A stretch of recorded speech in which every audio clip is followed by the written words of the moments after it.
ભગવાન સ્વામિનારાયણ એવું કહેતા કે માણસના મોઢા બંધ કરવા માટે ગરણા ન બંધાય. માણસના મોઢાને બંધ કરવા સોયને દોરો ન લવાય. પણ એ માણાના મોઢા છે ને સમય બંધ કરાવી દે.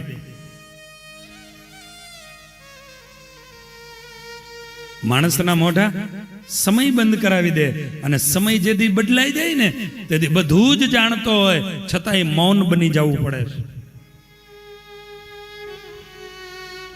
જીવનની અંદર એવું કાર્ય ન કરતા કે આપણા મોઢાની ઉપર સમય આવીને પટ્ટી બની જાય, આપણા મોઢા સિવાય જાય. ભગવાનને નિત્ય એવી પ્રાર્થના કરવી, હે પ્રભુ મને એવો ક્યારેય દાડો ન દેખાડતો. આજ કંસ આવીને વસુદેવજીને પૂછે છે, બતાવો આ દેવકીનો આઠમો ક્યાં છે? વસુદેવજી મૌન થઈ ગયા. દેવકીની સામે ગયો અને એ દેવકીની સામે જઈ અને આજ એ બાળકને જ્યાં માંગે ને, આજે આ દીકરીને દેવકી જે છાતીએ લગાવી છે, અને છાતીએ લગાવી અને જેટલું આ બોલે છે,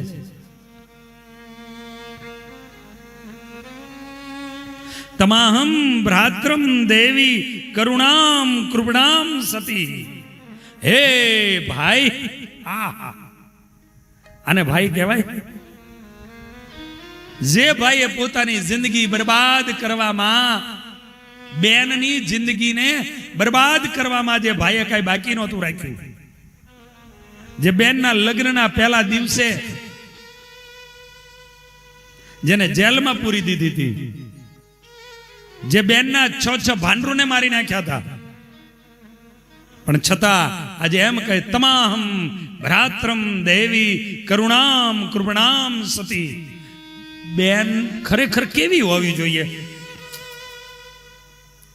શાસ્ત્રોના અભ્યાસને કારણે આજે કહેવું છે કે બેન ખરેખર કેવી હોવી જોઈએ કે જે કંસે, બેન એક એવું તત્વ છે કે લગ્ન કરી અને એના સાસરીએ જાય ને વર્ષો જાય ને, અને અહીંયા એના દુઃખમાં ઠેસ વાગે ને તોય એને એનો ભય યાદ આવતો હોય, ખમ્મા મારા વીરાને, આ બેન અને ભાઈનો સંબંધ કહેવાય.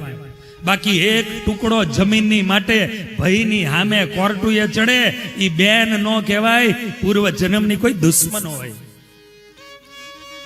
અને એટલા માટે એમ કહેવાય છે, અને ભાઈએ એને પણ બેનને હાચવી જ પડે. પણ બેનનો સ્વભાવ, બેનની પ્રકૃતિ એ શું હોય કે કંસ આ 6 એના દીકરાને મારી નાખે, અને તોય એવો સંકલ્પ કરે કે હે ભાઈ, આ બેનનું હૃદય છે, હે ભાઈ તે ભલે મારા 6 દીકરાને મારી નાખ્યા, તારે 2 રાણીઓ છે, છતાં કોઈ તારે સંતાન નથી ને, હું ભગવાનને પ્રાર્થના કરીશ, શું શેયવમ તવ કલ્યાણ. આ બેન, હે ભાઈ હું ભગવાનને પ્રાર્થના કરીશ કે ભગવાન તારા એક દીકરાને જન્મ આપશે, આ બેન છે, આ બેન છે. આજે જ્યારે અમે સાંભળીએ ને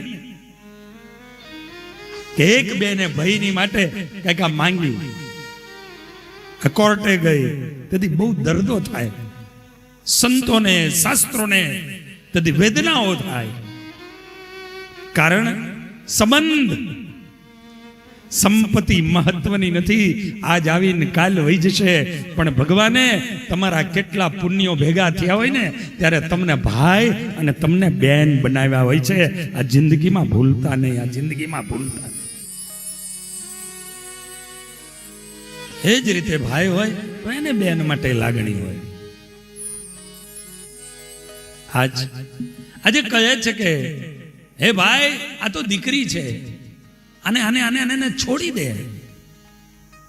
પણ આ માને પગ પકડી દેવકીએ છાતીએ લગાવેલી દીકરીને ખેંચી લીધી, માથા ઉપર ફેરવી અને નીચે પછાડવા જાય ને એ જ સમય એવું કહેવાય એના હાથની અંદરથી આ દીકરી છટકી ગઈ, કંસના હાથમાંથી, અને એ દીકરી છટકી આકાશની અંદર માં વાઘેશ્વરી અષ્ટભુજાવાળી માં બની એક સંગાથે 8 ભુજાઓ